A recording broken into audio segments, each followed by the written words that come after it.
गुंबदे खजरा को निगाहों में रखें, सर झुकाए हैं फरिश्ते, हाजिरी क्या चीज है। नहीं बोलेंगे दूसरा मिसरा नहीं पढ़ूंगा।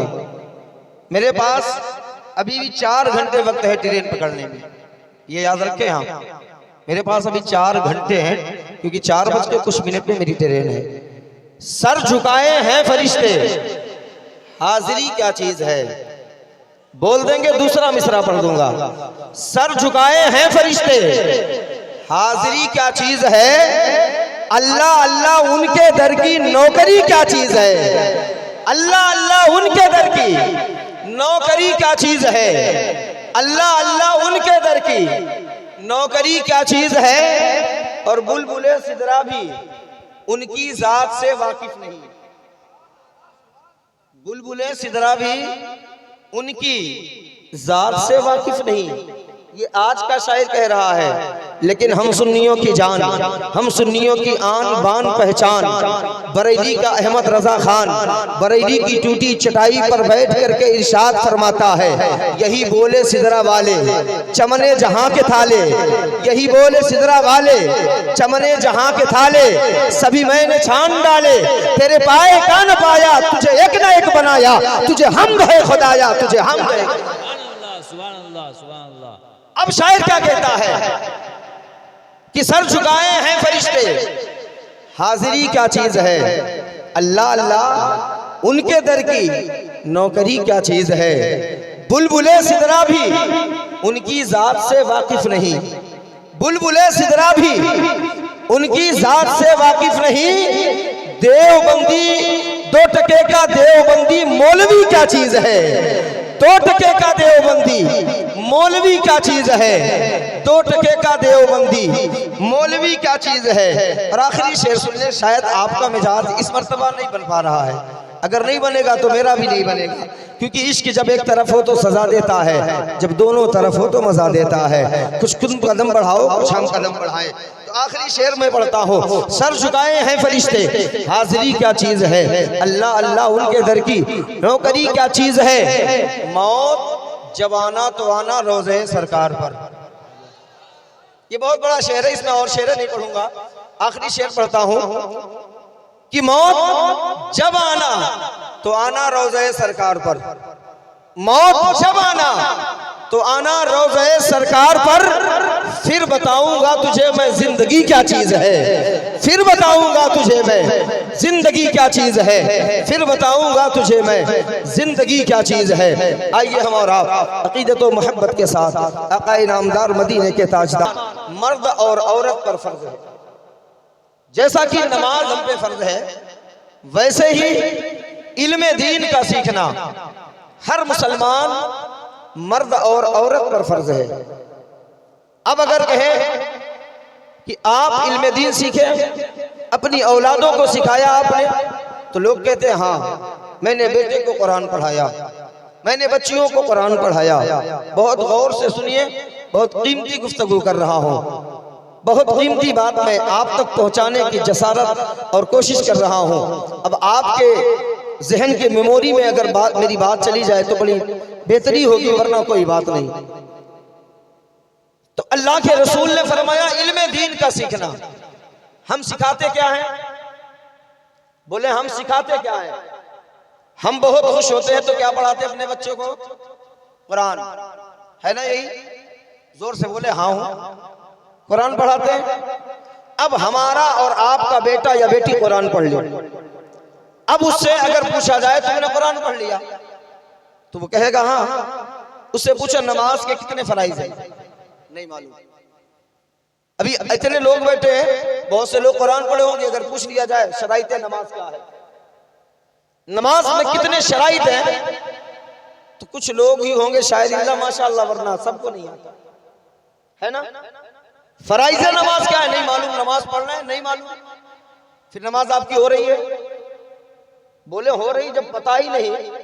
आपको अगर कोई हुनर के बारे में नॉलेज ना हो, मिसाल के तौर पे आपको गाड़ी बनाने का हुनर नहीं है और गाड़ी आपको दे दिया जाए बनाने के लिए, फिर आप क्या करोगे? उसका सत्यानाश करोगे कि नहीं करोगे? खराब करोगे कि नहीं करोगे? तो गाड़ी बनाने के लिए सीखना जरूरी है। और अल्लाह के रसूल ने क्या फरमाया कि इल्म दीन सीखो, इल्म दीन सीखो। और एक मकाम पे अल्लाह के रसूल ने फरमाया या तो आलिम बनो, क्या बनो? आलिम बनो, या तो तालिबे इल्म बनो, या तो फिर आलिम के करीब हो जाओ, या तो फिर आलिम के करीब हो जाओ, आलिम से दोस्ती कर लो। और उसी को कुरान ने कहा या अय्युहल्लज़ीना आमनुत्तकुल्लाह व कुनू मअस सादिकीन, ऐ ईमान वालो अल्लाह से डरो और सच्चों के साथ हो जाओ। और कुरान में रब ने क्या फरमाया? किसके साथ? सच्चों के साथ। ये उलमा बैठे हैं आपके दयार के खतीबो इमाम हैं, कई साल से हैं और माशाअल्लाह दरस निज़ामी भी पढ़ाते हैं और आपके इमाम हैं। तो अब कुरान में अल्लाह ने क्या फरमाया? आज का मामला क्या है? ला इल्मी, ला का माना नहीं होता है। तो हमारे पास इल्म ना होने की वजह से आज हमारी समाज में कितनी खराबियां हैं, बस यही आप समझें। आज मेरे तकरीर का मौजू यही है कि इल्म ना होने की वजह से आज कितनी खराबियां हमारी समाज में हमारे दरमियान पाई जाती हैं। कुरान ने कहा सच्चों के साथ हो जाओ। अब कुछ लोग इसका माना मतलब ये निकालते हैं वली के साथ, अल्लाह के वलियों के साथ हो जाए, है ना? वो भी सच्चे हैं, लेकिन अब आपको हर आदमी को वली तो मिलेगा नहीं कि मिलेगा? तो यहाँ मुराद जो लिया जा रहा है वो उलमा को लिया जा रहा है, इसलिए कि कुरान मुक़द्दस में रब्बे काबा इरशाद फरमाता है इन्नमा यख्शल्लाहु मिन इबादिहिल उलमा, अल्लाह से डरने वाली अगर कोई जात इस जमीन पर है तो उसे आलिम दीन का, जो अल्लाह से सबसे ज्यादा डरती है। और अल्लाह के रसूल ने फरमाया या तो आलिम बन, या तो तालिब इल्म, इल्म दीन तलब करने वाला बन, या तो फिर आलिम के करीब हो जा, दोस्ती कर ले। अब देखें कि इनमें से हम क्या करते हैं, चारों में से कोई काम करते हैं? नहीं करते। आलिम के पास बैठने के लिए हमारे पास वक्त नहीं होता। तालिब इल्म के लिए कोई वक्त नहीं है, वो माँ की गोद से लेकर के और कब्र लहद की गोद तक वो तालिब इल्म बन सकता है, इल्म दीन तलब कर सकता है, सीख सकता है। लेकिन आज हमारे पास इतना वक्त नहीं कि हम इल्म दीन सीखें। अरे नहीं सीख सकते तो कम से कम अपने इमाम के करीब बैठ करके इमाम से पूछ करके मसाइल हल कर सकते हैं, क्योंकि इल्म दीन का सीखना हम पर फर्ज है, जरूरी है। मैं समझ रहा हूँ कि जलसों का जो मामलात होते हैं, मैं आपके मिजाज को समझ रहा हूँ कि जो मिजाज होता था 2 मरतबा मैंने देखा, आज बिल्कुल मिजाज नहीं है। बैर के भाई जब तक आप बर्दाश्त मुझे करेंगे मैं बोलूँगा, वरना कोई बात नहीं, क्योंकि मैं 20 घंटा सफर करके, क्योंकि सफर के जो मामलात हैं आप जानते हैं, बड़ी दिक्कतों का सामना करके पहुंचा हूं आपके यहाँ, तो इसलिए मैं बोलूंगा। अब मर्जी आपकी है कि आप मेहमान को कैसे इज्जत से नवाजते हैं। तो अल्लाह ने फरमाया, अल्लाह के रसूल ने फरमाया इल्म दीन का सीखना हर मुसलमान मर्द औरत पर फर्ज है। लेकिन आज का मामला क्या है, हमने बेटे को कुरान पढ़ा दिया, हमने बेटियों को कुरान पढ़ा दिया, हमने क्या समझा, हमने बच्चों को इल्म दीन सिखा दिया। लेकिन अब बच्चे को वजू के फराइज नहीं पता है, गुस्ल के फराइज नहीं पता है, नमाज के फराइज वाजिबात नहीं पता है। वजह क्या है, हमने सिर्फ कुरान पढ़ाया है। कुरान पढ़ाना जरूरी है, लेकिन बेटों को हमने कुरान तो पढ़ा दिया है, लेकिन उर्दू तालीम नहीं दी है, जिसके जरिए से ताकि बच्चियों को और बेटों को इतना पता चल जाए कि हराम और हलाल में तमीज कर सके, जायज और नाजायज में तमीज कर सके। हम अपने बच्चियों को और बेटों को उर्दू तालीम इतना दे दे, इतना सिखा दे कि हमारा बेटा जायज और नाजायज में फर्क कर सके, हराम और हलाल में तमीज कर सके, नमाज और गुस्ल के वाजिबात और फराइज को समझ सके। तो हमारे यहाँ बच्चों को तालीम कानून शरीयत तक दी जाती है, और बेटियों को जो तालीम दी जाती है वो सुन्नी बहश्ती जेवर पर दी जाती है। सिर्फ कुरान पढ़ाने से काम नहीं चलेगा। कुरान पढ़ा करके आप साबित क्या करोगे? जब वो कुरान पढ़ेगी सवाब मिल जाएगा, लेकिन उसे क्या मालूम कि जो हम पढ़ रहे हैं इसका माना और मफहूम और मतलब क्या है, नहीं जान सकता बेटा, तो उसको उर्दू पढ़ाना होगा। और आपके यहाँ अल्हम्दुलिल्लाह बच्चों का भी मदरसा है, बच्चियों का अल्हम्दुलिल्लाह है, तो फिर हमें सीखना चाहिए। लेकिन हम इल्म दीन से बहुत दूर होते हैं, और बहुत से लोग इसको बहुत हिकारत से देखते हैं। यार अभी हाजी साहब लोगों ने बताया मैंने पूछा आपके यहाँ जो मदरसा बच्चियों का चलता है इसमें फीस कितनी है? कहा कोई फीस नहीं लगती। मैं बड़ा हैरान हुआ, इतना बड़ा मदरसा चला रहे हैं और कोई फीस नहीं लेते।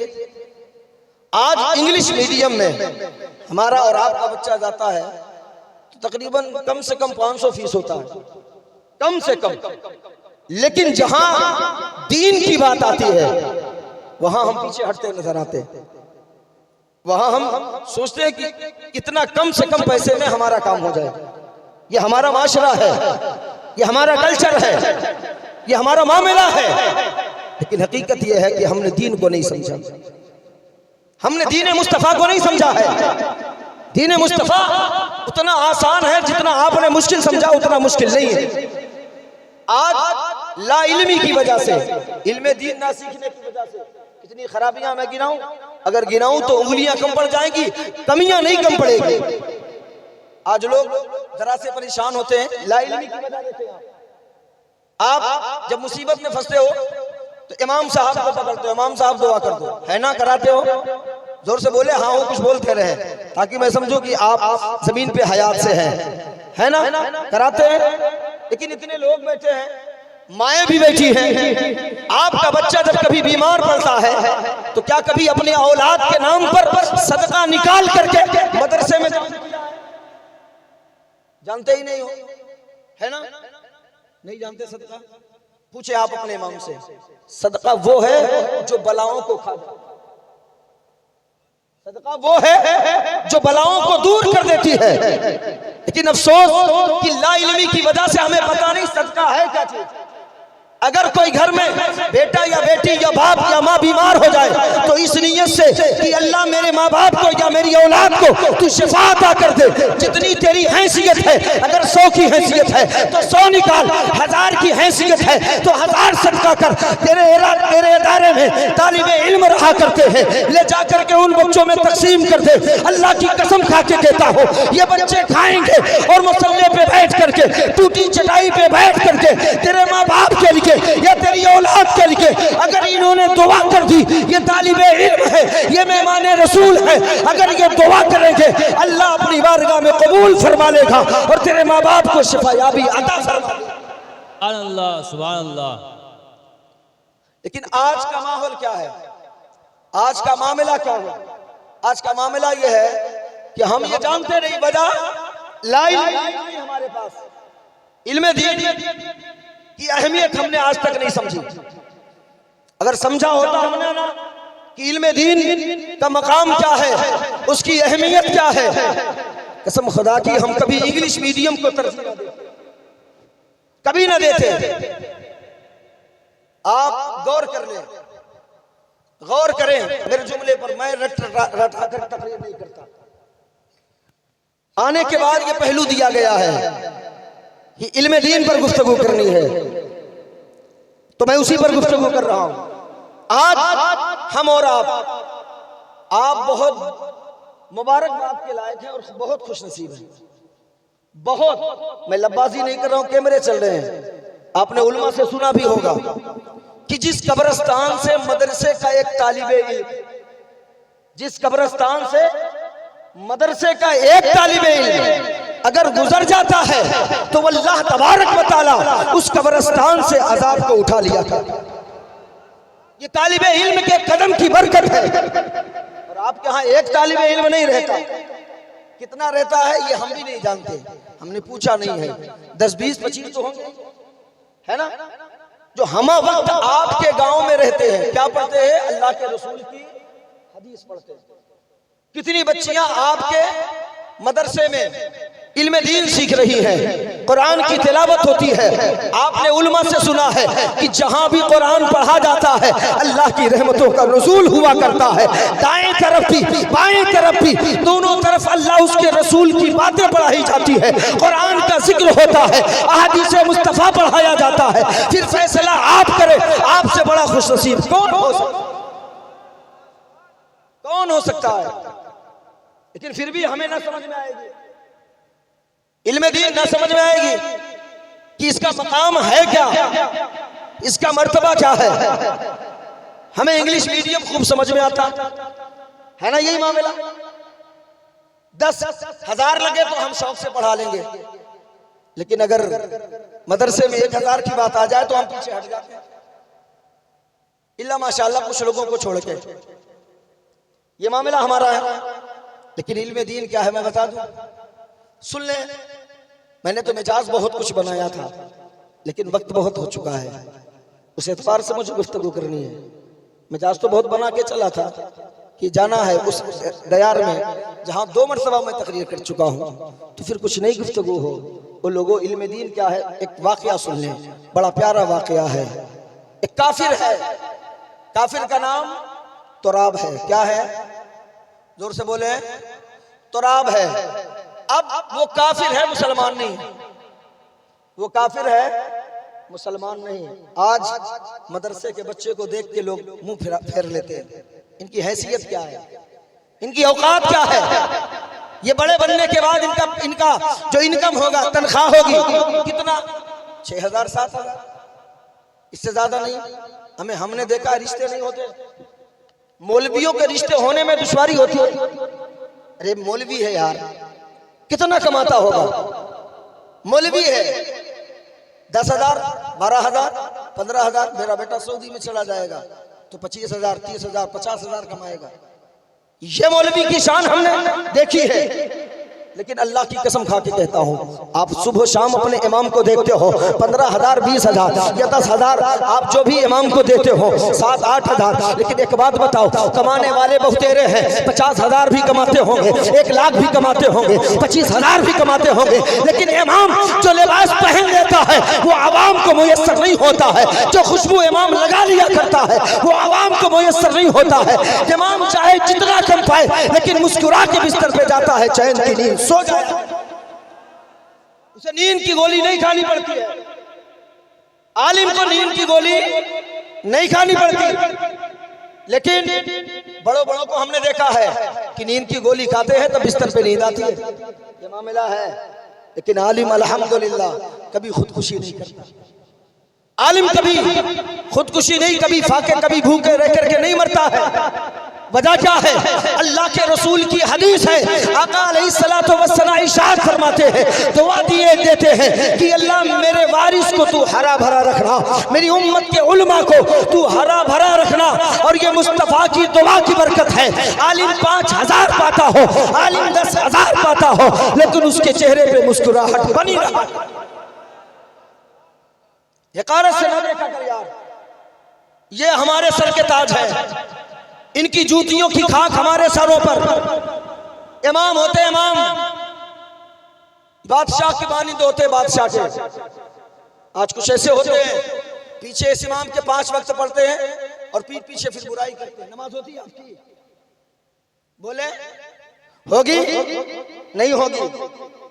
और जिस इमाम की इक्तिदा में के तो पीछे इस इमाम के, और उसके आगे चलने की कोशिश करते हो। 5 वक्त हमने उसको अपना इमाम बना करके आगे किया और हम उसके आगे चलने की कोशिश करते हैं। आलिम का मकाम छोड़ दें, आलिम तो बहुत ऊंचा है। सुने एक तालिबे इल्म और इल्म की अहमियत जान ले। मेरी माए बहनें, जो आपने ताउन किया ना मदरसे में, ये देखने में बड़ा हल्का है, ये बहुत छोटी रकम है। जो आपने हिस्सा लिया बहुत छोटी रकम, ये आपकी नजर में है। लेकिन हकीकत ये है कि जो भी अल्लाह उसके रसूल के घर में 1 दिरहम भी लगा देता है और दिल से लगाता है, नाम नमूद के लिए नहीं, शोहरत के लिए नहीं, दिखावे के लिए नहीं, बल्कि अल्लाह की रजामंदी के लिए, मुस्तफ़ा की रजामंदी के लिए, अल्लाह की कसम मदीने वाले पैगंबर इरशाद फरमाते हैं, अल्लाह तबारक व तआला उसके लिए महल में एक घर तैयार कर देता है। 1 दिरहम के एवज में, 1 दिरहम के बदले में 1 महल मिलेगा। तो फिर आपने बहुत बड़ी रकम दी है। ये आपके लिए हल्का है, लेकिन कल कयामत में समझ में आएगा। कल कयामत में ये सोचोगे कि काश जितनी भी दौलत हमारे पास होती, काश हमने कुल खुदा की राह में खर्च कर दिया होता, तो आज जन्नत में बहुत बड़ा महल हमारा। लेकिन उस वक्त फिर सोचने से कुछ होने वाला नहीं है, कुछ बनने वाला नहीं है। तो वो तुराब जो था वो काफिर था।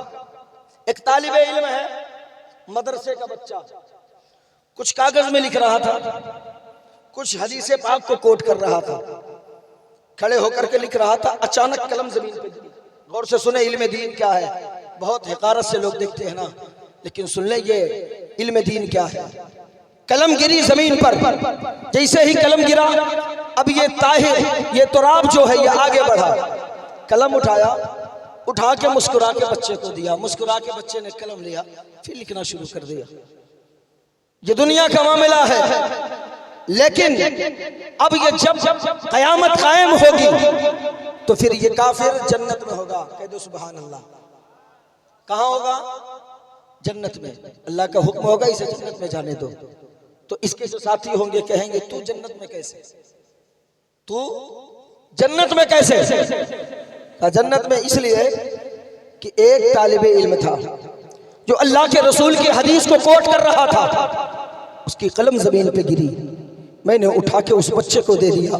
ये अदा रब को पसंद आई और रब ने मुझे ईमान की दौलत से माला माल फरमा दिया, मैं ईमान वाला हो गया। दुनिया में अल्लाह ने ईमान से नवाजा था और उसी कलम को उठाने के सदक़े में अल्लाह तबारक व तआला ने आज मुझे जन्नत का ठिकाना अता कर दिया।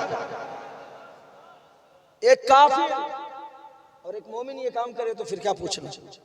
लेकिन आज तालिबे इल्म को हमारे यहाँ दावत हो, शादी हो, 10,000 का खाना कर लेते हैं, लेकिन मेहमान रसूल की दावत नहीं करते। हमारा हाल ये होता है, हम मेहमान रसूल को दावत नहीं करते।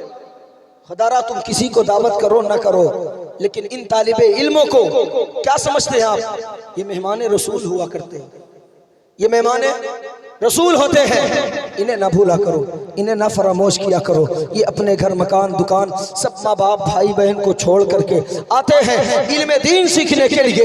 बहुत मेहनतों काविश के बाद, बहुत दिक्कतों के बाद तब जाकर के 10 साल 15 साल 12 साल कोई जब तालिबे इल्म बन करके मदरसे में टूटी चटाई पर और सूखी रोटियां खाता है, तब कहीं जाकर के वो आलिम दीन बना करता है। तब जाकर के उसी का सिला उसी का बदला अल्लाह तबारक व तआला पूरी जिंदगी उसे अच्छा खानों से नवाजा करता है। ये मदरसे की सूखी रोटियां खाता जरूर है, लेकिन जब आलिम बनता है तो फिर हर रोज ये मुर्गा खाया, हर रोज अच्छी ग़िज़ाएं खाता है।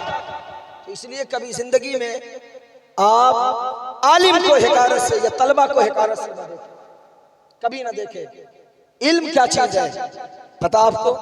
आज इल्म ना होने की वजह से आप घर जाएं, जाने के बाद जो मैं कह रहा हूं, और अगर यहाँ पर मदरसा के जो आपके यहाँ मदरसा है उसके अगर पढ़ाने वाली मौजूद है आलिमा लोग, तो मैं एक गुजारिश उनसे करूंगा कि आलिम वो सारे मसाइल स्टेजों से माँ बहन तक नहीं पहुंचा सकता। कुछ ऐसे मसाइल होते हैं, तो कल जलसा औरतों का होने वाला है ना, तो मैं उनसे गुजारिश करूंगा कि आप जो गुफ्तगू करें वो गुफ्तगू करें जो औरतों की जरूरियात है। कम से कम उन्हें पाकी नापाकी का पता चले, वरना आज कितनी ऐसी माएं बहनें हैं जिन्हें यह भी नहीं पता कि हम पाक हैं कि नहीं, शरीयत ने हुक्म क्या दिया है हम जानते नहीं। और ना तो कभी इन्होंने अपने शौहर से कहा कि मौलाना से पूछ लो, और ना तो शौहर बेचारा बुद्धू, उसको इतनी तमीज कि ये सारे मसाइल हैं, जाके कभी इमाम से जिक्र करे, इमाम से पूछे, इमाम से पूछने के बाद हम अपनी बीवी को बता दें। नहीं पूछेगा। पूछा है किसी ने औरत के मसाइल को लेके? नहीं। हाँ, कोई मसला यूट्यूब में सुन लेगा, फिर इमाम से कहेगा ये मसला आपको पता है? अबे हर मसला इमाम हर वक्त जहन में लेके नहीं टहलता है।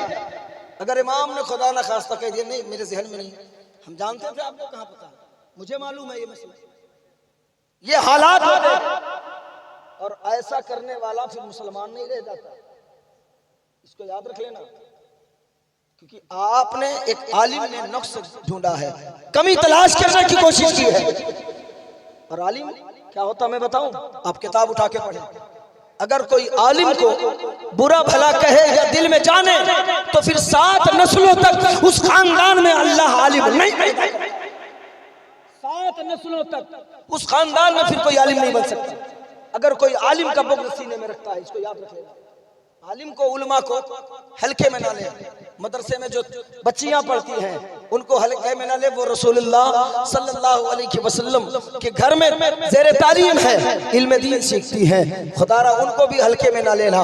मैं आपको बताना चाहता हूँ बड़ी तेजी के साथ, आओ मैं बता दूँ कि इन तालिबे इल्म का मकाम कितना ऊंचा है। तुम्हारा बेटा जाता है और जाने के बाद किससे जाता है? गाड़ी से जाता है, गाड़ी से सवार होकर के जाता है। अब दोनों का फर्क मैं दिखाना चाहता हूँ, अंदाजा आप लगाइएगा कि एक मेहमान रसूल का मकाम कितना ऊंचा होता है, एक दीन इस्लाम सीखने वाले का मकाम कितना ऊंचा अल्लाह ने किया है। हमारा और आपका बच्चा जब इंग्लिश मीडियम पढ़ने को जाने को तैयार होता है, मैंने देखा है माँ भी तैयार कराती है, बाप भी तैयार करा रहा है, बड़ी बहनें हैं वो भी संवार रही है, भाई हाथ थाम करके बस स्टैंड तक ले जाता है, बस पे बैठाता है, बस पे बैठाने के बाद फिर वो स्कूल पहुंचता है, स्कूल में पढ़ता है। पीछे एक अगर देखा जाए तो कई किलो उसके पुष्ट पे बस्ता लादा जाता है, इतने सारे वजन को अपने पीठ पे लाद करके फिर स्कूल जाता है, स्कूल से फिर वापस आता है, माँ पाँव से जूते निकाल रही है, माँ गले से टाई निकाल रही है, कपड़े बदलाती है। लेकिन ईमान से बताना इतने लोग बैठे हो और हमारी माएँ बहनें भी बैठी हैं, जब बच्चा मदरसा की जानिब पढ़ता है, जब मदरसा की तरफ वो भागता है, हम भी पढ़ाते हैं, जानते हैं कितने ऐसे बच्चे होते हैं कायदे से अपना चेहरा तक नहीं धुले होते हैं, कितने ऐसे बच्चे होते हैं जिनके पाँव में चप्पल तक नहीं होता है और वो दौड़ते नंगे पाँव मस्जिद तक पहुंच जाते हैं, दौड़ते हुए बगैर मुंह धोए मस्जिद तक पहुंच जाते हैं, मदरसे तक पहुंच जाते हैं इल्म दीन सीखने के लिए। अब इन दोनों बच्चों में फर्क क्या है, या गौर से सुनना, ये उलमा मौजूद है, आप इनसे पूछना तुम्हारा बच्चा दुनियावी इल्म के लिए निकला है, रास्ते में खुदा न करे अगर किसी हादसे का शिकार हुआ, इंतकाल हो गया तो उसे कोई दर्जा नहीं मिलेगा। लेकिन अगर तेरा बच्चा मेहमान रसूल बन करके घर से निकला है, इल्म दीन सीखने के लिए निकला है और किसी हादसे में उसका इंतकाल होता है, रास्ते में वो मर जाता है या मदरसे में मर जाता है, तो अल्लाह तबारक व तआला उसको शहादत का दर्जा अता कर देता है, वो शहीदों के सब में खड़ा होगा। और तेरा बच्चा जब जाता है ना स्कूलों कॉलेजों में तो उसके पाँव में जूते होते हैं, लेकिन जब एक तालिबे इल्म मदरसा की तरफ बढ़ता है उसके पाँव में चप्पल हो ना हो, उसके पाँव में जूते हो ना हो, उसके पाँव नंगे क्यों ना हो, लेकिन हम और तुम नहीं देखते हैं। लेकिन जब वो मदरसे की तरफ सीने से अदब से कुरान को सिमेट करके कुरान को अपने सीने से लगा के जब वो तालिबे इल्म निकलता है, अल्लाह की कसम इधर बच्चा इरादा करता है मदरसा की जानिब निकलने के लिए, उधर अल्लाह हुक्म देता है, ओ जिब्रील कहा जी रब्बे जलील कहा सिदरा छोड़ जा, जरा देख मेरे बंदे मेरे कुरान को सीखने के लिए निकले हैं। अब जिब्रील आते हैं, अपने परों को बिछा देते हैं और बच्चे उसी पर पे सवार होकर के मदरसे तक। ये तालिबे इल्म का मकाम है, ये इल्म दीन आलिम दीन का मकाम है, इल्म दीन सीखने का। ये अल्लाह इनाम अता करता है कि बच्चे हैं वो फरिश्तों के परों पे चल के मदरसे जाते हैं, ये उनका मकाम होता है, ये उनका मकाम होता है ना। तो इल्म दीन ना सीखने की वजह से खराबियां कितनी है पता आपको। आज कुछ हो जाए, इमाम साहब तावीज़ दे दो, क्या बात है, बेटा मेरी बात नहीं मानती है ना, बेटी मेरी बात नहीं सुनती, इमाम साहब भी तावीज़ दे देते हैं। वजह क्या है कि बेटा हमारी बात नहीं सुन रहा, हमने पैदा किया, हमने बड़ा किया, हमने जवान किया और वो बेटा हमारी नहीं सुनता। मामला क्या है?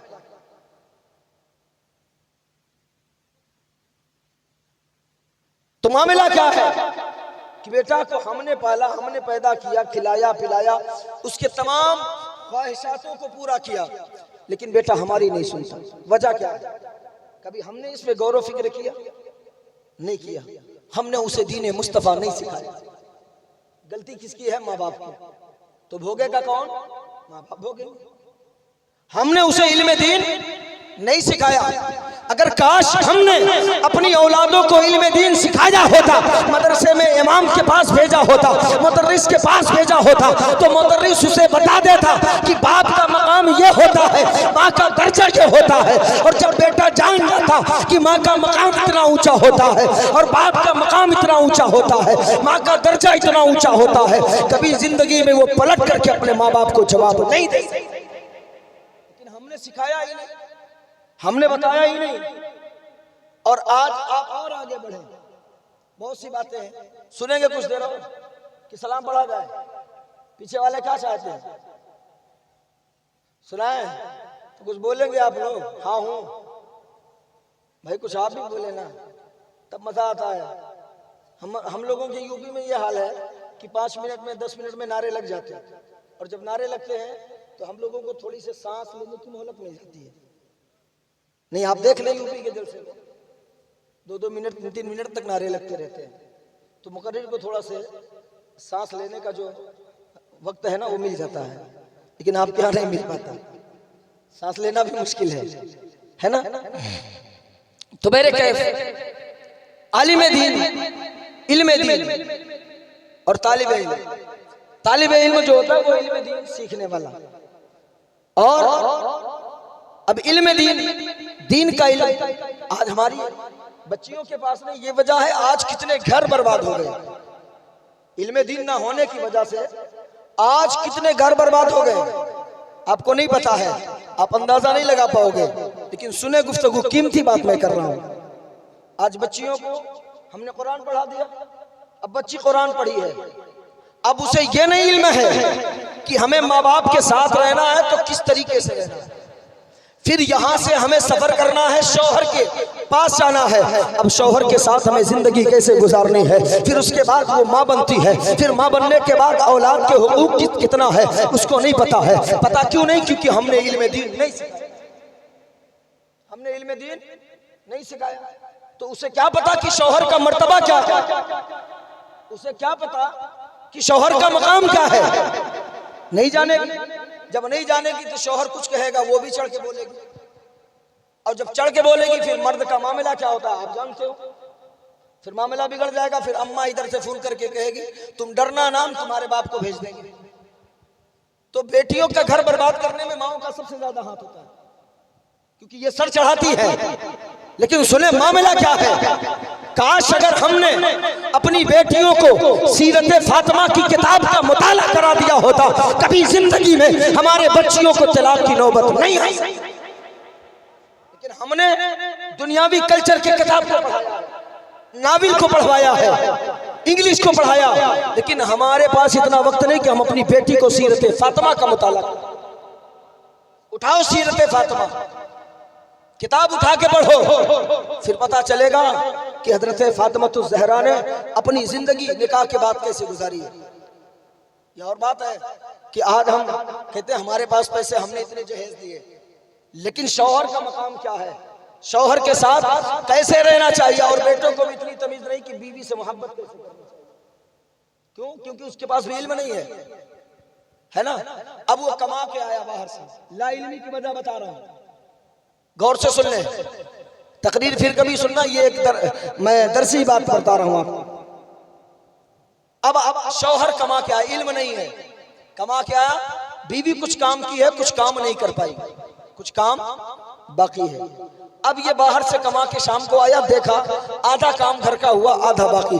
अब ये कुछ पूछेगा नहीं, अब बीवी पे भड़क जाएगा, ज्यादा गुस्सा अगर बाहर होगा तो बीवी पे हाथ भी उठा देगा। काश अगर तूने मुस्तफा के दीन को पढ़ा होता तो कभी जिंदगी में उसे ना बोलता। इसलिए कि अम्मी खदीजा, अम्मी आयशा फरमाती हैं कि जब जब मेरे आका बाहर से तशरीफ लाते, अगर मैं काम में लगी रहती, काम में मसरूफ रहती और कोई काम बाकी रहता तो आका कभी ये ना कहते आयशा ये काम अभी तक क्यों बाकी है, बल्कि मैं काम में लगी रहती, मेरे करीम आका आते और खुद जो काम बाकी रहता अपने हाथों से करना शुरू कर दिया। सुभान अल्लाह। हमने सिखाया नहीं सिखाया तो भोगेगा कौन, भोगेगा कौन?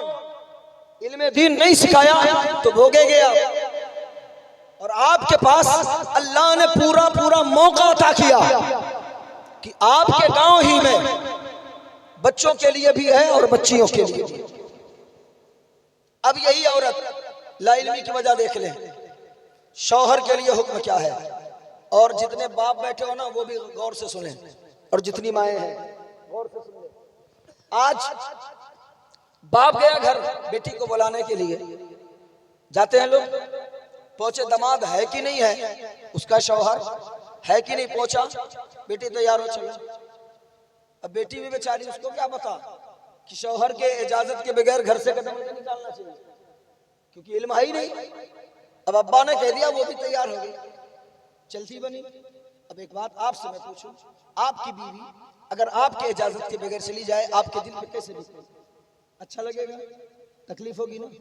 तो वो भी तो किसी का बेटा है, उसकी वो बीवी है। निकाह के बाद बाप का हक उतना नहीं है जितना शौहर का हक होता है। इसको आप याद कर ले, नोट कर ले। कभी इस चक्कर में बेटियों का घर न बर्बाद किया करें। आज अक्सर व बेशतर इसी बुनियाद पर बेटियों का घर बिगड़ रहा है कि अरे 2 महीने शादी के हो गए, अभी तक बेटी हमारे यहाँ नहीं रही, अब 1 महीना मैके में रहेगी। तो शादी क्यों किए थे आप? जब बेटी को घर रखना था तो शादी क्यों किए तुम? आज बेटियों के घर बर्बाद करने में ना माँ बाप का सबसे ज्यादा बड़ा रोल है, इसको याद रखें। निकाह के बाद तुम्हारा हक खत्म है। अब अगर शौहर इजाजत देगा तो फिर बीवी घर आ सकती है, बेटी तुम्हारी घर आ सकती है, वरना नहीं आ सकती। अगर रात भर की या दिन भर की जितनी मोहलत वो देगा उतनी देर वो आ सकती है, उससे ज्यादा नहीं। लेकिन आज हमने माहौल बर्बाद कर दिया। वजह इल्म दीन नहीं है मेरे पास, हमने दीन सीखा नहीं। अब आका गए हैं, आका जिनके लिए फरिश्ते भी खड़े होते हैं, बोले खड़े होते हैं कि नहीं? वो करीम आका जिनकी बारगाह में फरिश्ते भी अदब से हाथ बांधते। गए किसको लेने? बेटी फातिमा को गए आप। तो हजरत फातिमा तो ज़हरा ने कहा, बाबा क्यों आए? कहा बेटी कई दिन हो गए, दिल नहीं लग रहा है, आपको लेने के लिए आया हूं। हजरत फातिमा तो ज़हरा बिनते रसूलुल्लाह सल्लल्लाहु तआला अलैहि वसल्लम ने इरशाद क्या फरमाया, गौर से सुने। ये तरीका किसने सिखाया था? आमिना के लाल ने सिखाया था, खुद मुस्तफा करीम ने सिखाया था। हजरत फातिमा तो ज़हरा ने कहा, बाबा ठीक है, आप मुझे लेने आए हो, ठीक है मैं चलूंगी, लेकिन अभी नहीं चल सकती। कहा फिर? कहा मेरे अली को आने दो, इजाजत ले लेती हूँ, फिर चल। सुभान अल्लाह, सुभान अल्लाह। कब बोलेंगे आप? मैं चला जाऊंगा, ट्रेन पकड़ लूंगा, तब सुभान अल्लाह बोलेंगे। देखिए इधर भी क्या कहते हैं, सिग्नल हो गया, शेरनी आ गई, मतलब तकरीर खत्म। 1 घंटे हो भी गए, 1 बज गए है ना, तकरीबन पौना घंटा। तो मेरे कैफ, क्योंकि माहौल आप देख ले क्या माहौल है। अब आदमी अगर इतना लंबा सफर करके आए, इससे ज्यादा लोग तो हमारे यहाँ मिलाद में होते हैं, मिलाद शरीफ में, छोटी महफिल में। तो मेरे कैफ, लेकिन इतने भी लोग हैं यार, अगर आप बोलने पे आ जाए ना, कसम खुदा की मैं कह रहा हूँ, मैं अब भी 1.5 घंटा बोलने की ताकत रखता हूँ। लेकिन बोले कुछ आप भी, तब अच्छा लगता है, माहौल बनता है। लेकिन आप ऐसे होते हैं जैसे जबरदस्ती किराए पे लाके आपको रखा गया हो कि 100 रुपए ले लेना, सुबह से ले जाना। किराए पे तो नहीं आए ना, हुजूर की मोहब्बत में है ना मेरे भाई। फिर मैं आशिक का मामला यह होता है, महबूब का जिक्र हो तो आशिक खुद ब खुद मचल जाता है। आशिक का ये मामला होता है, और महबूब का जिक्र हो यार, आशिक खुश ना हो फिर बात नहीं बनती। अल्लाह के रसूल की बेटी है, ये तरबियत किसने दी? खुद मुस्तफा ने दी। कहा बाबा अली आ जाए, इजाजत ले लो, फिर चलती हूँ। आका बैठ गए, अली आए। अली ने फरमाया, आका कैसे आना होगा, क्या हुक्म है? आका करीम फरमाते हैं, अली बेटी लेने आया हूँ। मौला अली हाथ जोड़ के खड़े हो गए, फदा का हबीब व उम्मी या रसूल अल्लाह, आप पर मेरे माँ बाप कुर्बान, आपको इजाजत लेने की क्या जरूरत है? आपकी इजाजत तो हम लेते हैं आपसे, आप हमसे इजाजत? कहा वो और मामला है। हाँ मैं इख्तियार रखता हूँ, मैं इमामुल अंबिया हूँ, मैं अगर चाहता अपनी बेटी फातिमा को लेके जा सकता था। अली तुम कुछ न बोलते, लेकिन फिर आने वाले कयामत तक मेरी उम्मत को ये सबक बन जाता। फिर वो अपने शौहरों से और जो लोग हैं वो अपने दामादों से ना पूछते, आते और बेटी लेके चले जाते। लेकिन अली आज मैं तुमसे पूछ ले रहा हूँ, मेरी उम्मत को ये पता चल गया कि बगैर शौहर के इजाजत के बगैर बेटी को लेकर के आया नहीं। नारे तकबीर, नारे तकबीर, नारे रिसाला, उलमा अहले सुन्नत। और वो इस्लाम की शहजादियों, तुम भी कान खोल करके सुन लो, बगैर शौहर के इजाजत के, शौहर के इजाजत के बगैर घर से कदम नहीं निकाल सकती। शादी के बाद औरत पर सबसे ज्यादा जो हक होता है वो शौहर का होता है, और बेटे पे जो सबसे ज्यादा हक होता है ना, बेटे पे वो माँ का हक। बीवी पे किसका हक? शौहर का। लेकिन उस बेटे पर किसका हक है? माँ का हक ज्यादा है। इसको याद रखना। लाइल्मी की वजह से हम नहीं समझते, यही हाल है ना हमारा। और ये हकीकत भी हमने देखा है। हम लोग दुआ तावीज करने वाले लोग भी हैं तो जानते हैं बहुत से मैटर आते हैं। अगर आज जहालत हम आपको दिखा रहे हैं, देखें, और बिलखुसूस अपनी माओं को मैं यहाँ से ये जलसा से एक सबक लेकर के जाए। आज अगर शौहर और बीवी साथ में खाना खा लें, ये जहालत है इल्म ना होने की वजह से। अगर बहू नई नई आई हो और बेटा साथ में खा ले और अम्मा की नजर पड़ जाए, इमाम साहब हाँ क्या हुआ, मेरा बेटा निकल गया हाथ से, अब ताबीज दे दो, बर्बाद हो गई मैं, क्या हुआ, नहीं नहीं अब हाथ से गया बेटा, क्या हुआ, अरे वो अपनी बीवी के साथ अब बैठ के खाता। ये जहालत है। ओ इस्लाम की शहजादियों शहजादों सुनो तरीका क्या है। मुस्तफ़ा करीम इरशाद फरमाते हैं, अगर मोहब्बत से बीवी एक लुकमा अपने हाथ से अपने शौहर को खिलाए, या शौहर मोहब्बत से एक लुकमा अपने हाथ से अपने बीवी को खिलाए, तो अल्लाह तबारक व तआला उन दोनों के नामे अमाल 90 नेकियों का इजाफा कर दिया। 90 नेकियां मिलती है बीवी शौहर को या शौहर बीवी को खाना खिलाए। आज उसको हम अरे बर्बाद हो गया, ये हाल बना के रखा, वजह जहालत है। हमने शरीयत नहीं पढ़ी, हमने मुस्तफा का दीन नहीं सीखा। अच्छा अगर बेटा बहू खा ले तो आफत है, और वही अगर दामाद आ जाए बेटी के साथ बैठ के खाए तब तो अब्बा भी खुश, अम्मा भी, मेरी बेटी बड़ी खुश नसीब है, बहुत अच्छे घर में है, वो भी तो किसी की बेटी लेके आए यार। अगर तुम चाहते हो कि तुम्हारी बेटियां रानी बन के रहे ना, तो तुम भी किसी की बेटी लेके आते, उसे रानी बना के रख। अल्लाह तेरी बेटियों को जिस घर में रहेगा, अल्लाह पूरी जिंदगी तेरे बेटियों को खुशहाल रखे। जैसी करनी वैसी भरनी। तू दूसरे की बेटियों को सताएगा, जाहिर सी बात है फिर तेरी बहन बेटी कभी खुशहाल नहीं रह सकती। इसको याद रख लें आप। और आगे बढ़े, जहालत की वजह से कितने गलत काम होते हैं। आज भाई भाई में इख्तिलाफ, बाप बेटे में इख्तिलाफ, भाई बहन में इख्तिलाफ, वजह ला इल्मी। हमने कभी ये सोचा नहीं कि दीन ने हमें रिश्तों की अहमियत क्या बताई।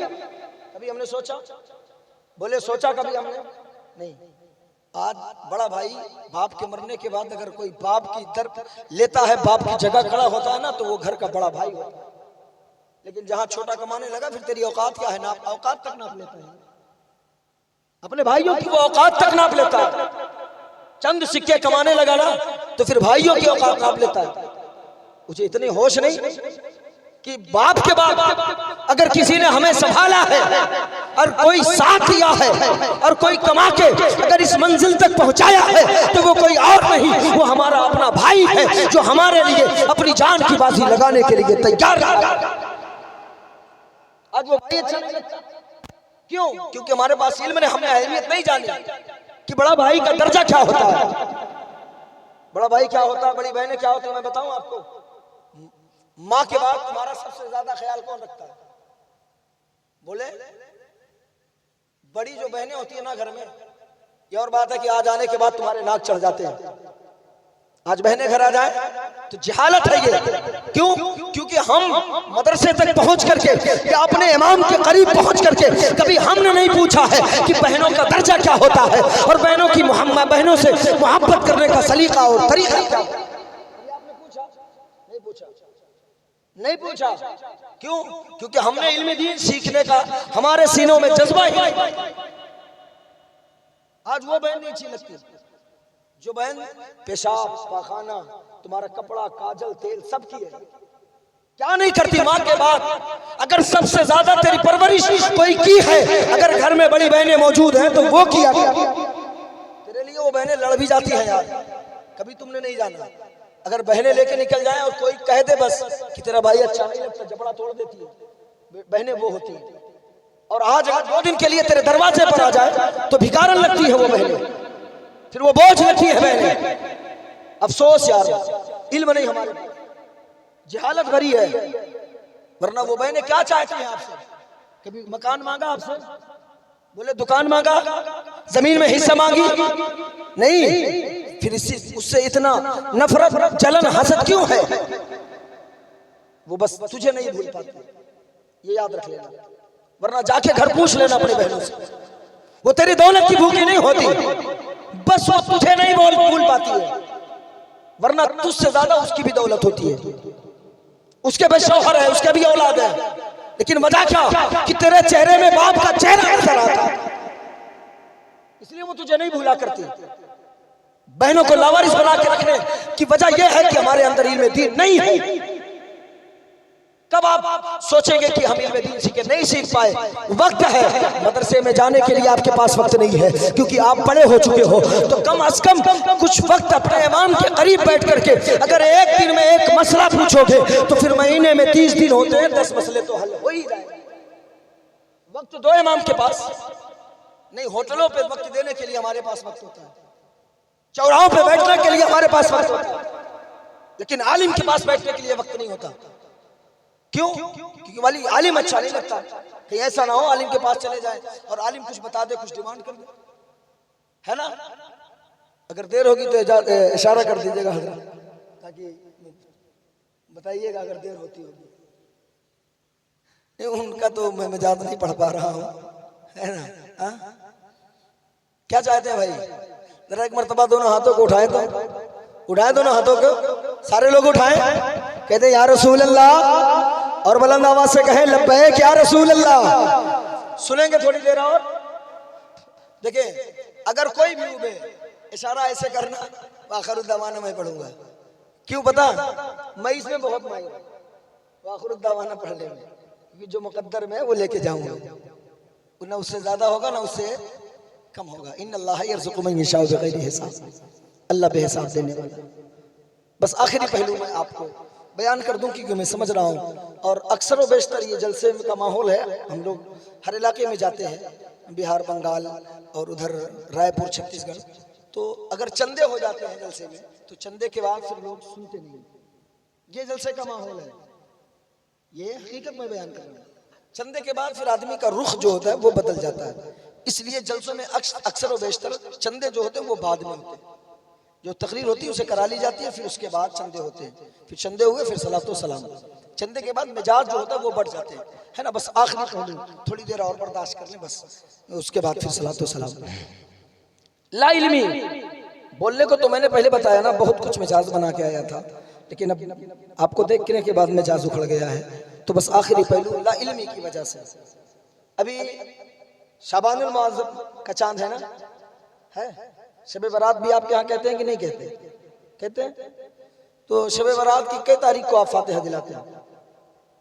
15 को कि 16 को? 15 को। किसके नाम से? बोले पीछे वाला कोई बताए किसके नाम से कराते हैं फातिहा? और कोई? मातम करे अपने ऊपर। हलवा खाते हो और जिसके नाम से खाते हो उसका नाम तक नहीं पता। हजरत अवैसे करनी रज़ी अल्लाह ताला अन्हु के नाम से फातिहा दिलाया जाता है। किसके नाम से? जोर से बोले यार भाई, याद कर ले, काम आएगा। किसके नाम से? अवैसे करनी के नाम से। ये है कौन? जब नाम नहीं पता तो फिर पता क्या होगा। ये बहुत बड़े आशिक हैं, नबी के बहुत बड़े आशिक हैं। कैसे आशिक? सुनेंगे, सुने आंखें भीग जाएंगी। कैसे आशिक हैं? अब इससे करनी है। इनकी माँ जो है ना, बस यही पहलू मैं समझाना चाहता हूँ। दोनों आंखों की अंधी थी माँ। आज हमारी अम्मी लोग अच्छी होती हैं, फिर भी हमें अच्छी नहीं लगती, है ना। बीवी आ जाए तो बिल्कुल नहीं अच्छी लगती। अब इससे करनी की माँ दोनों आंखों की नाबीना है। अब इससे करनी खिदमत करते हैं। एक दिन कहा अम्मी, अब इससे करनी ताबईन है, हुजूर का जमाना पाया लेकिन दीदार ना किया। गौर से सुनिएगा वाकया, तड़प पैदा होगी। इश्क कहते किसको है? आशिक होता कैसा है? अब इससे करनी ने कहा अम्मी, आका की बड़ी याद आती है। कहा फिर बेटा बता क्या करना चाहता है? कहा अम्मी नबी का दीदार करना चाहता। कहा बेटे सुन, मेरी तबीयत खराब चल रही है, हो सकता है मैं मर जाऊं, मेरा इंतकाल हो जाए, फिर उसके बाद चले जाना। कहा ठीक है। कुछ दिन गुजरा, साल भर तकरीबन, फिर अब ऐसे करने लगा। अम्मी जाने दे। कहा बेटा आप तो बिल्कुल इस किनारे पर हो, अगले मेरा इंतकाल हो जाएगा फिर चले जाना। फिर साल गुजरा, फिर अवैस करनी ने कहा अम्मी नहीं बर्दाश्त होता, अब नहीं बर्दाश्त कर पाता हूँ, अम्मी दीदार करने दे मुस्तफ़ा का, अम्मी दीदार करने दे, देखने दे एक बार महबूब को। मैंने कहा देखना चाहता है? कहा हाँ। कहा फिर मेरी जरूरियात के सामान जल्दी ला बाजार से, और 8 पहर का वक्त या 4 पहर का वक्त दिया था माने। करन कहाँ है, मदीना कहाँ है? करन कहाँ है, मदीना कहाँ है? जो 4 या 8 पहर का वक्त माँ ने दिया था, उतने वक्त में जहाज से भी सफर नहीं किया जा सकता। लेकिन आशिक आशिक होता है। माँ का सामान लाके रखा सिरहाने, माँ के कदम को चूमा, दौड़ना शुरू किया, अल्लाह अकबर, दौड़ लगा दी मदीने की तरफ।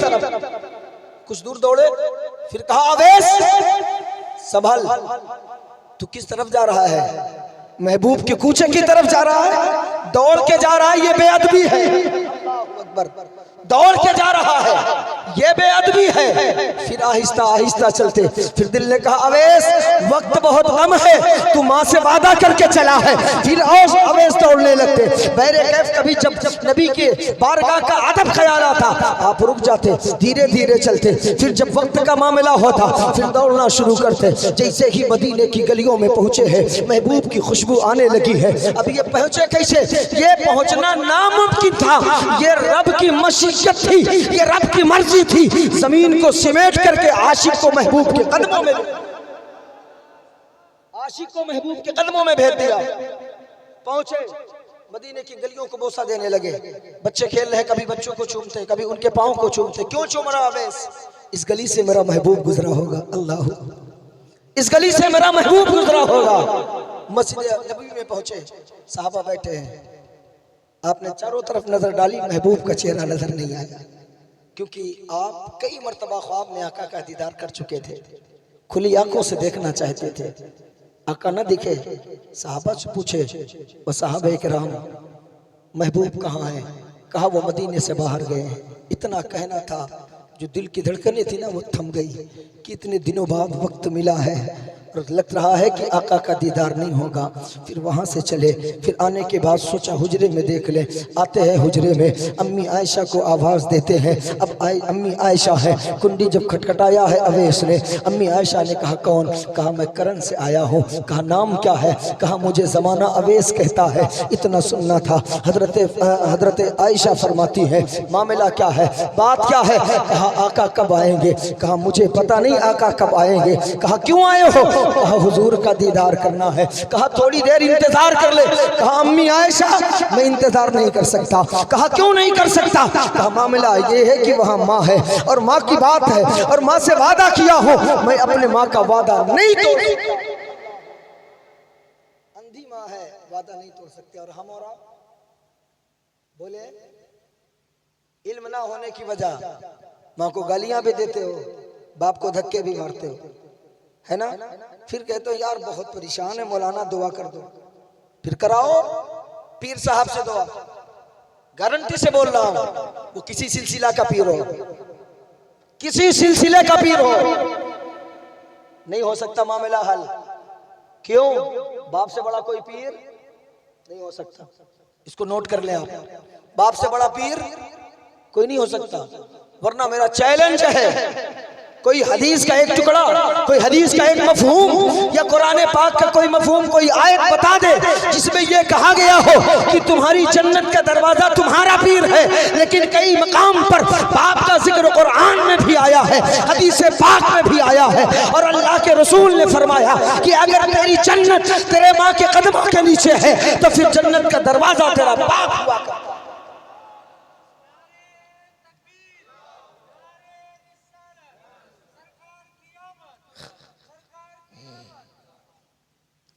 तो मेरे कैफ अवैस करनी ने कहा अम्मी कब आएंगे? कहा मुझे नहीं पता। कहा इतना करम कर दें आप, दरवाजा खोल दें। कहा क्या करेगा अवैस?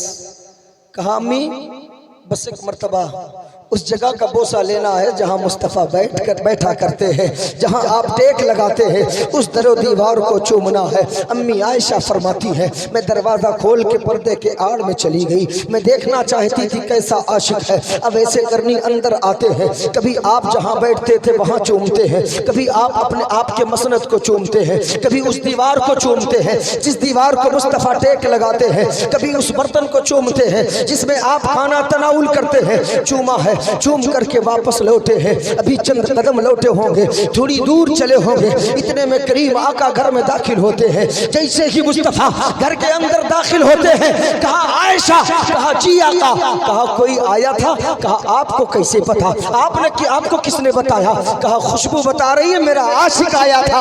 अल्लाह अकबर, आशिक हो तो ऐसा हो, महबूब हो तो ऐसा हो, ना तो आशिक का जवाब ना तो महबूब का जवाब।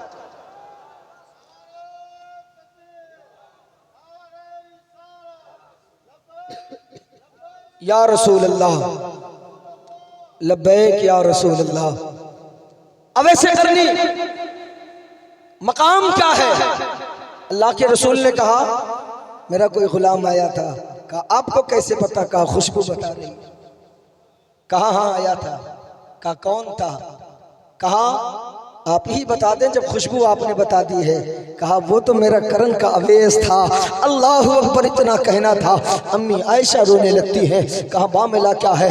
कहा या रसूल अल्लाह, बहुत तेरे आशिक को सुना था, लेकिन आज ऐसा आशिक आया था जिसके बाल में गर्दो गुबार थे, चेहरे पर गर्दो गुबार थे, बाल बिखरे पड़े थे। या रसूल अल्लाह, वो रोते जा रहा था, दरो दीवार को चूमता जा रहा था, कभी बर्तन को बोसा देता, कभी बिस्तर को बोसा देता, कभी दरो दीवार का बोसा देता। या रसूल अल्लाह, ऐसा आशिक मैंने आज तक नहीं देखा है। आका फरमाते हैं मेरे अवैस से तूने कुछ कहा? कहा नहीं, बस उसने इतना कहा था कि जब मेरे महबूब आ जाए मेरा सलाम कह देना। आयशा तू जानती है वो कौन है और खुदा की बारगाह में उसका मकाम क्या है? अल्लाह उसका रसूल बेहतर जानता है। तब हम सबके करीम आका इरशाद फरमाते हैं आयशा, मेरा अवैस वो है अगर वो मेरी उम्मत के लिए दुआ कर दे तो अल्लाह तबारक व तआला मेरी उम्मत की मग़फ़िरत उसकी दुआ के सदक़े में कर। वो वैसे माँ के वादे की वजह से हुजूर का दीदार नहीं किया है। अब अंदाजा लगा लो माँ का मकाम कितना ऊंचा है। और अवैसे करनी से जब पूछा गया ये मकाम आपको मिला कैसे?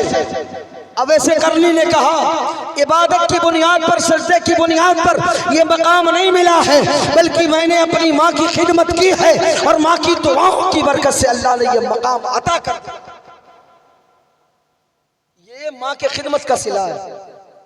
जो बॉम्बे गए वो जानते हो कि मखदूम माहिनी जानते हैं? बम्बई नहीं गए इसमें से कोई गए हैं? उनको भी ये मकाम अगर मिला ना, वाकया नहीं बताऊंगा, इतना वक्त नहीं है, उनको भी ये मकाम अगर मिला है, आज समंदर पे बसेरा बसाए हैं, तो ये मकाम ज़ुहद, इबादत और तकवा की बुनियाद पर नहीं बल्कि माँ की दुआ के सदक़े में अल्लाह ने ये मकाम अता किया। जिसको पढ़ाने वाले कौन मालूम? हजरत खिद्र है। उन्होंने आके पढ़ाया था आपको माँ की दुआ की बरकत से। वो मकाम है। लेकिन आज लाइल्मी की वजह से, जहालत की वजह से आज भाई भाई में इख्तिलाफ है। मुझे हर पहलू पे थोड़ी देर बोलना था, लेकिन बस मैं आखिरी बात कर रहा हूँ। सुनने और समझने की कोशिश करें। इल्म बहुत जरूरी है, इल्म दीन बहुत जरूरी है। आज अक्सर और बेशतर जहालत की बुनियाद पे लोगों के यहाँ शादी पड़ती है तो डीजे नाच गाने होते हैं। आप क्या होते हैं? होते हैं कभी कभी। अल्लाह शर्म नहीं आती यार? हम नाचने के लिए पैदा हुए हैं। बहुत कुछ कह सकता हूं, लेकिन एक जुमले में मैं आपको समझा दूं। क्या हम नाचने के लिए पैदा हुए? बोले हम नाचने के लिए, अल्लाह ने हमें नाचने के लिए पैदा किया।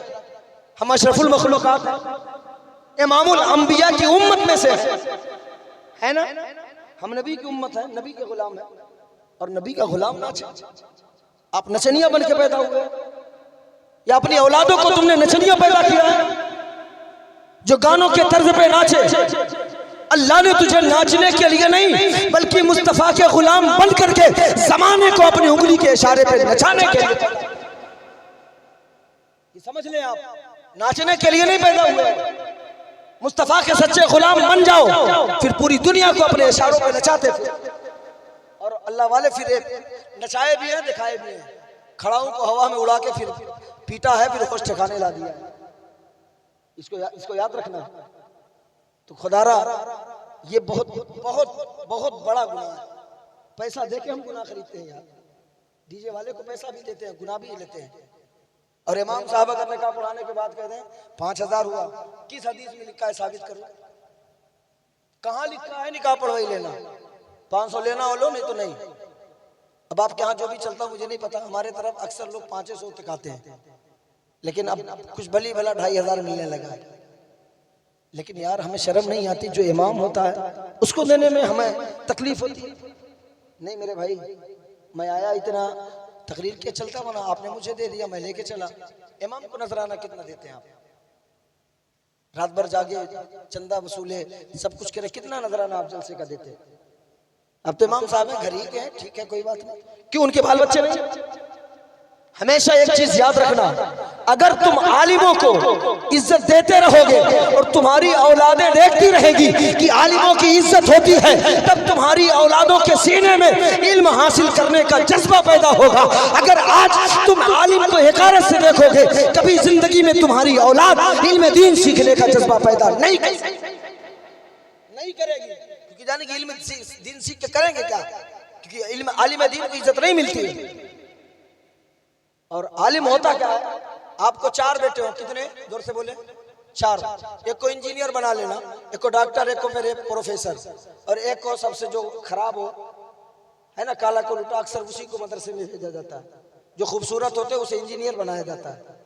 और जब बाप मर जाए, देखना फिर उस घर का नजारा, देख ले इल्म दीन की अहमियत और ताकत और पावर देख ले। बाप को भी बड़ा नाज था, ये मेरा बेटा डॉक्टर है, ये इंजीनियर है, ये प्रोफेसर है। और जब हाफिज जी की बात, हाफिज जी हैं, पढ़ाते हैं, हाँ 5-7 हजार पा जाते हैं, है ना, ये मामला होता। लेकिन जब इस बाप के हलक में रूह अटकती है, तो बताओ इंसाफ से डॉक्टर काम आएगा?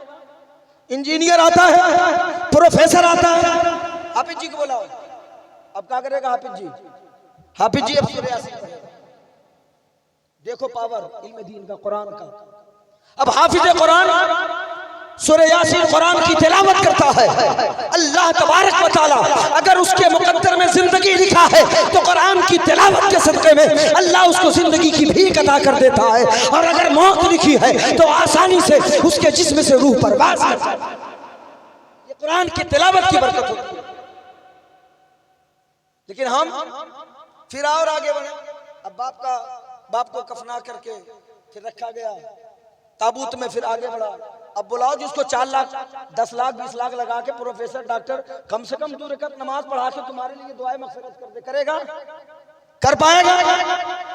अक्सर हमने देखा है डॉक्टरों इंजीनियर को जनाजा तक नहीं पढ़ते, बाप का जनाजा नहीं पढ़ते। एक टू कोने में 4 को लेके खड़ा है, एक टू कोने में 4 को लेके खड़ा है। फिर आगे कौन बढ़ता है बाप के दुआए मग़फ़िरत के लिए? हाफिज़ कुरान आगे बढ़ेगा, सीना तान के देख, और फिर कहता है सुन, जमाना इनको बहुत पैसे लगा करके बाप ने पढ़ाया था, ना काम आ सका, ये औलाद ना काम आए। लेकिन जिसको सबसे कम पैसे में हाफिज कुरान आलिम दीन बनाया था ना, अब वही बेटा काम आ रहा है। और फिर पूरी जिंदगी बेटों के बीच जाएगी। कोई बेटा तेरे कब्र पे पहुंच करके फातिहा नहीं पढ़ेगा, लेकिन जो हाफिज कुरान होगा वो किसी भी दुनिया के कोने में होगा।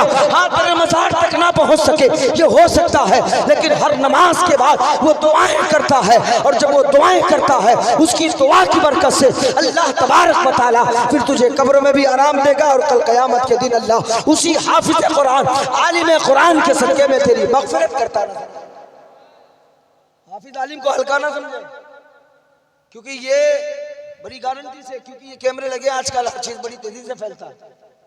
अगर बेटे को हाफिज और आलिम बनाया गया, अब ये जितना भी पढ़ाएंगे बच्चों को, जितना भी दर्स हदीस का दर्स देंगे, कुरान पढ़ाएंगे, सबका सवाब इनको तो मिलेगा, लेकिन इनके वालिदैन को भी इसका सवाब मिलेगा, इनका सवाब। इसलिए नेक औलाद छोड़ करके दुनिया से जाए, इसीलिए कहा गया तो नेक औलाद हाफिज कुरान आलिम कुरान। अब ये जितना तालीम देंगे कुरान हदीस की, इनको सवाब मिलेगा, लेकिन साथ में माँ बाप को।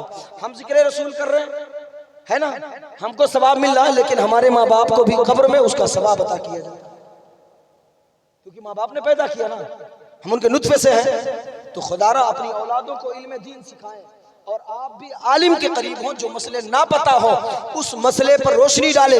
और अपनी माओ बहनों से गुजारिश करूंगा कि जो वाक़तन वो मसाइल हैं जो हम नहीं बयान कर सकते, आप भी मदरसा के आलिमा से मुअल्लिमा से आप उनके पास जाएं, और छुट्टी के बाद जाकर के घंटा आधा घंटा बैठ करके उस मसाइल पर जिक्र करें जो मसले आपको नहीं पता है, क्योंकि एक आलिम खुल करके गुफ्तगू औरत के मसाइल पर नहीं कर सकता है। और जब आप आलिमा के करीब जाएंगी तो आलिमा खुल करके आपको हर मसले पर वो आपसे बात कर सकते, इसलिए आपको जाना चाहिए। क्योंकि अल्लाह का शुक्र है आपको किसी और गांव में नहीं, आपके गांव में ही वो मदरसा। ये काविशें और ये मेहनतें तमाम तर बुजुर्गों के और नौजवानों के कि अल्लाह ने इस, वरना मैं 1 साल पहले जब आया था तो फिर ये मदरसा नहीं था, बल्कि ऐसे ही पढ़ाई हो रहा था। इतना खूबसूरत या मजबूती के साथ ये नया बड़ी तेजी से काम हुआ, ये बहुत बड़ी बात है यार कि 12 कमरे 2 मंजिला 6 कमरे 2 मंजिला इतनी जल्दी तैयार करना बड़ा मुश्किल है, लेकिन इन्होंने मेहनत की और अल्लाह ने मदद की और वो काम पाए तकमील तक पहुंच गया। आपने हिस्सा लिया, ताउन किया, ये दौलतें आपकी बर्बाद नहीं होगी। अगर माँ के नाम पे दिया है तो जब जब उसमें कुरान पढ़ा जाएगा, हदीस पढ़ा जाएगा, उसमें जो भी नेकी की जाएगी, अगर माँ के नाम पे, बाप के नाम पे साले सवाब के नियत से दिए हो तो अल्लाह की कसम उसका सवाब माँ बाप को मिलता है। ये आपका रहेगा और बर्बाद नहीं जाएगा, और अल्लाह आपके रिस्क में बरकतें भी अता करेगा। इसलिए जब भी जरूरत पड़े, कभी हादसे हो, कभी मुसीबत आए ना, तो सदका किया करो। सदका मदरसा में दिया करो, या मदरसा के तलबा को बुला के खिला दिया करो, या कुछ पैसे निकाला करो अपनी हैसियत के एतबार से यतीमों में तकसीम कर दिया करो। ये सदका बहुत जरूरी है। यहाँ तक हमने किताबों में पढ़ा कि अगर सुबह की शुरुआत करे तो सदके से करे, चाहे 1 रुपए हो, लेकिन हमको पता नहीं क्योंकि हम इल्म नहीं सीखते, तो सदका करने की कोशिश करें। जब भी कोई बला मुसीबत आए दुआ कराएं, दुआ से एतराज नहीं है, लेकिन सदका भी निकालें, इससे बलाएं टल जाती हैं और मदरसे को फायदा पहुंचता है। और माँ बाप का अगर इंतकाल हो गया है, चलते चलते एक पैगाम और भी आपको दे दूं। एक बात बताएं, हमारे तरफ रसूम है, आपके यहाँ है नहीं जानता, लेकिन एक पैगाम दे रहा हूँ, अगर समझ में आए तो एक्सेप्ट करना, कबूल करना, वरना कोई बात नहीं, मेरी बात मुझे वापस करना। ईद आता है, माँ बाप नहीं हो हैं जिनके माँ बाप इंतकाल कर चुके हैं, या माँ इंतकाल की है, या खाली बाप, तो रमजान में आप कपड़े सिलाते हो, बच्चों का सिलाते हो, है ना। तो एक जोड़ा अगर बाप का इंतकाल हुआ है, या माँ का, या दोनों का, तो एक जोड़ा उनके नाम से निकाल करके किसी यतीम को वो दे दिया करें। ये काम करेंगे आप? बोले हाँ हूँ, बोले करेंगे, हाँ करें। मदरसा में दे दे, मदरसा के तलबा ईद बाद जब छुट्टी होके ईद बाद बच्चे आएंगे, फिर बच्चों को दे दिया जाएगा अगर कोई नहीं, वरना जो यतीम है, बेवा है, गरीब है, वो एक जोड़ा निकाल के माँ बाप के नाम पर वो आप उनको दे दे, तो वो यतीम भी खुश हो जाएगा, वो मुस्कुराएगा, दुआ देगा, और हमारे माँ बाप को कब्र में उसका सवाब मिलेगा। अल्लाह उसके बदले में, यतीम की खुश होने के बदले में, अल्लाह हो सकता है हमारे माँ बाप की मग़फ़िरत। अल्लाह को कौन सी अदा पसंद आ जाए हम नहीं जानते हैं, इसी को कहते हैं एहसाले सवाब। तो माँ बाप के नाम से कभी कभी एहसाले सवाब यूं ही किया करो, जरूरी नहीं कि इमाम साहब चंदा मांगे तब दे, कभी कभी अपनी खुशी से निकाल दिया करें माँ बाप के नाम पर। और इल्म दीन ना होने की वजह से मेरे भाई बहुत सी खराबियां हैं। मैंने पहले कहा मैं नहीं बयान कर पाऊंगा पूरा तफसील से, फिर जिंदगी बाकी रही, फिर मुलाकात होगी अगर तो फिर आएंगे तो फिर तफसील से बता देंगे कि इल्म दीन ना सीखने की वजह से बहुत बड़ा नुकसान और बहुत बड़ा खसारा हमारे दरमियान है। भाई भाई में अगर इख्तिलाफ है ये ला इल्मी की वजह से है, बाप बेटे में इख्तिलाफ है जहालत की बुनियाद है, माँ बेटे में इख्तिलाफ है जहालत की बुनियाद है, समधी समधी में अगर बुराई है तो ये जहालत की बुनियाद है। इसलिए हमें चाहिए हम अपनी औलादों को, बेटों को सिर्फ कुरान ना पढ़ाएं, बेटियों को सिर्फ कुरान ना पढ़ाएं, बेटों को पहली उर्दू से लेकर तामीर अदब हमारी तरफ चलती है, आपके यहाँ क्या नहीं जानता, तो कम से कम इतना उर्दू पढ़ाएं कि बेटा कानून शरीयत पढ़े।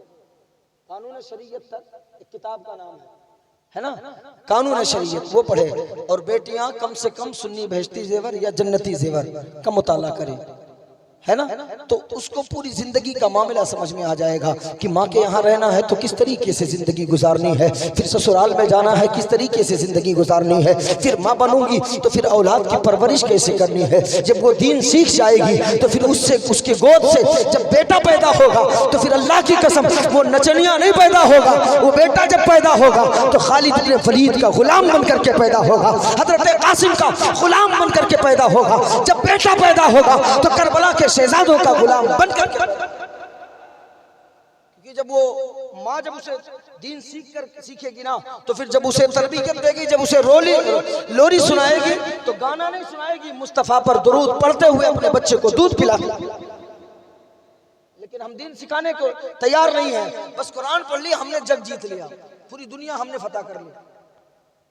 इसलिए उर्दू पढ़ाओ, उर्दू कुरान के साथ उर्दू पढ़ाएं अपने औलादों को, ताकि आपके बच्चे को कम से कम नमाज, रोजा, ज़कात, फितरा के बारे में कुछ तो मालूम हो यार। आज हमारे बच्चों को नहीं पता और हराम हलाल खाए पड़ा है और डॉक्टर को देते पड़ा है। जब हराम हलाल खाओगे जाहिर सी बात निकलेगा, फिर डॉक्टर ही को दोगे ना, और कहाँ जाएगा। इसलिए अपनी औलादों को ज्यादा से ज्यादा कोशिश करें। बस थोड़ी देर मैं इस हवाले से भी बता दूं कि ला इल्मी की वजह से लोगों आज माँ बाप को सताया जा रहा है ना, बड़े भाई को सताया जा रहा है, बड़ी बहनों को सताया जा रहा है। जब आप इल्म सीखेंगे, पूछेंगे लोग उलमा से, फिर आपको पता चलेगा माँ बाप का मकाम क्या है, माँ बाप का दर्जा क्या है, माँ बाप की शान क्या है। ये और बात है कि आज औलादें माँ बाप से बहुत दूर हो चुकी है। आज औलादें बाप को अपनी ठोकरों में रखना चाहती है, आज औलादें माँ को गालियाँ देती नजर आती है। लेकिन वो इस्लाम के बेटो, मैं यही कहना चाहता हूँ, आज तेरा वजूद बाकी है, ये माँ बाप की देन है। आज तेरा वजूद सलामत है, ये बाप की हड्डियों की ताकत है। तेरे रगों में खून चल रहा है, ये माँ के दूध का समरा है। अगर तेरी सांसें बाकी है ना तो ये माँ बाप की दुआएं हैं। अगर तेरा ढांचा खड़ा है ये माँ बाप की शफ़क़तें हैं यार। फिर भी हम जर्रा बराबर माँ बाप की मोहब्बतें तमाम भूल जाते हैं दौलतों के नशे में। खुदारा याद रखना, तू महल तो बना सकता है, तू दौलतें कमा सकता है, लेकिन अगर माँ बाप रूठे हैं तो फिर याद रखना कभी जिंदगी में तो फिर उस मकान में, उस महल में और उतनी दौलत कमाने के बावजूद खुशी हासिल नहीं कर सकता है। जो माँ की रजामंदी में तू झोपड़ी में खुशी हासिल कर सकता है, माँ बाप के नाराजगी में तू महल में खुशी हासिल नहीं कर सकता। इसको याद रख ले, आप नहीं हासिल कर सकते। माँ बाप होते क्या है आपको नहीं पता, तो पता करने की कोशिश करें। अब तो जो बच्चे अब पैदा हो रहे हैं ऑपरेशन से ना, उन पे माँ बाप का और एहसान है। अब आप कहेंगे मौलाना उनका कितना एहसान है, तो मैं बताऊं, जो बच्चा जनती है माँ, उनसे पूछो जो ऑपरेशन करते हैं, या डॉक्टर कोई होगा तो वो जानता होगा। जब माँ को ऑपरेशन डॉक्टर करता है ना, तो डॉक्टर पहले ही साइन कराता है कि ये मर जाएगी या बच्चा मर जाएगा, मेरी गारंटी नहीं है। माँ मुस्कुरा के साइन करती है और डॉक्टर से क्या कहती है, डॉक्टर सुन, मैं मर जाऊं चलेगा, लेकिन मेरी औलाद को जिंदा बचा ले, मेरी औलाद को जिंदा बचा लेना। और एक इंजेक्शन डॉक्टर लगाता है, कहाँ लगाता है आपको नहीं पता है, मुझे पता है। वो डॉक्टर कमर में एक इंजेक्शन लगाता है माँ को, और वो इंजेक्शन जब लग जाता है ना, फिर माँ की पूरी ताकत टूट जाती है। फिर वो माँ पूरी जिंदगी में उस तरीके से ताकत महसूस नहीं कर पाती है जैसे तुम्हें विलादत से पहले महसूस किया था। जब भी हवा चलती है ना, माँ की कमर टूट जाती है। इसको याद रख लेना आप। जब जब हवाएं चलती है जोर की, माँ उस दर्द को बर्दाश्त नहीं कर पाती। वरना पूछ लेना जिन माओ ने ऑपरेशन से बच्चे को जना है, इतनी तकलीफ यार झेलने के बाद माँ हमें पैदा करती है। बाप न जाने कितनी मशक्कतों के बाद फिर हमें जवान करता है, लुक़मे खिलाने के चक्कर में न जाने कितनी गालियां खाता है। उसके बावजूद हम उस बाप के तमाम तर एहसानात को भुला देते हैं, माँ के तमाम तर दर्द को हम भूल जाते हैं। एक लम्हे, एक रात की दुल्हन, और पूरी जिंदगी माँ बाप की मेहनत पर हम पानी फेर देते हैं और कहते हैं अरे क्या हुआ, हमने माँ के साथ इतना खर्च किया, इतना खिदमत किया, तो माँ का हक अदा कर लेगा कभी? बोले कोई कर लेगा? नहीं कर पाएगा यार, नहीं कर पाओगे। सर रगड़ करके माँ के तलवे में मर जाओ, फिर भी तुम माँ का हक अदा नहीं कर पाओगे, नहीं कर सकते हो। माँ वो चीज है, नहीं हक अदा कर पाओगे। और यही वजह है कि हक अदा क्यों नहीं कर पाओगे पता? आपने देखा भी होगा, सुना भी होगा, अगर किसी की माँ अभी 10 दिन कंटिन्यू हॉस्पिटल में हो और डॉक्टर ये कह दे कि बचना ना मुश्किल है, अब ये बच नहीं पाएगी, अब वो बेटा पैसा बचाने की भी कोशिश करेगा, इल्ला माशाअल्लाह कुछ बेटों को छोड़ कि यार जब मर जाना है तो पैसा काहे को लगाए। फिर 2 रात जागेगा, तीसरी रात जागेगा, चौथी रात दुआ करेगा अल्लाह उठा ले, अब नहीं देखा जाता, अब नहीं झेला जाता। कितनी रात, 2 से 3, 3 से 4 रात जागने में सारी औकातें तुम्हारी बाहर हो जाती हैं और माँ का हक अदा क्यों नहीं हो सकता है। 4 दिन तू माँ के सिरहाने खड़ा रहा हॉस्पिटल में, तो दुआएं करने लगा अल्लाह उठा ले, अब देखा नहीं जाता, जिससे भी मिलता है यार दुआ करते, अब नहीं बर्दाश्त हो रहा है, माँ को अल्लाह उठा ले, अब नहीं देखा जाता है। लेकिन गारंटी से कह के जा रहा हूँ, जाके अपने घरों में अगर माएँ जिंदा है तो पूछ लेना, 4 दिन नहीं अगर 4 महीने तक तू बिस्तर पे पड़ा रहे बीमार, तो तेरी माँ कभी ये दुआ नहीं करेगी अल्लाह तू इसे उठा ले, अब खिदमत नहीं होता है, अब इसकी परवरिश नहीं की जाती है। अल्लाह की कसम, जब जब माँ दुआ के लिए हाथ उठाएगी यही दुआ करती है, वो बारी के ताला इसकी बीमारी मुझे दे दे और मेरी जिंदगी इसे अता कर दे, मेरी औलाद को जिंदगी की भीख अता कर। ये माँ होती है माँ। और लोग कहते हैं बस अरे क्या किया है आपने, पैदा किया आपका फर्ज था, बस इतना ही था, कर लोगे तुम उतनी। 4 दिन माँ का कपड़ा धुलना पड़ जाए, सारी औकात बाहर हो जाएगी। कई साल तक तुम्हारे कपड़े को धुली पता है, पेशाब पखाने को कई साल तक धुलती रही। और हमने अब तक सिर्फ किताबों में पढ़ा था, मौलवी उलमाओं से सुना था कि माँ की खिदमत का सिला अल्लाह बहुत देता है, लेकिन हमने देखा, आंखों से देखा है अपने इलाके का एक मामला। सुन ले, गौर से सुन ले, अगर यही आखिरी वाकया है, मैं इसके बाद नहीं बोलूंगा, उसके बाद को शेर माँ के हवाले से पढ़ूंगा, फिर सलातो सलाम। बस यही बात जान ले कि माँ की खिदमत का सिला अल्लाह कितना बड़ा देता है।